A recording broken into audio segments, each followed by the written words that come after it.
Kerajaan menawarkan akses langganan perisian kecerdasan buatan atau AI secara percuma kepada belia berusia 18 hingga 30 tahun.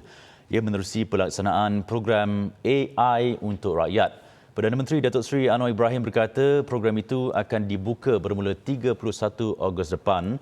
Ia sebagai langkah awal bagi memastikan manfaat AI dapat dinikmati secara lebih meluas. AI untuk rakyat mesti melibatkan penawaran akses dan langganan perisian AI secara percuma kepada belia yang melengkapkan modul kursus di bawah program Rakyat Digital. Ini pengumuman baru, iaitu kita mulakan kohort anak muda kerana sekolah nampak menjadi fokus di Kementerian Pendidikan.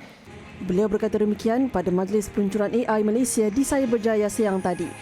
Katanya seramai 100,000 belia yang melengkapkan modul khas di bawah program berkenaan akan diberikan akses percuma kepada aplikasi AI selama 3 bulan. Menurutnya lagi, modul khas itu akan disiapkan Kementerian Digital dalam tempoh 2 minggu. Manakala akses langganan hanya diberikan kepada peserta yang berjaya menamatkan latihan berkenaan.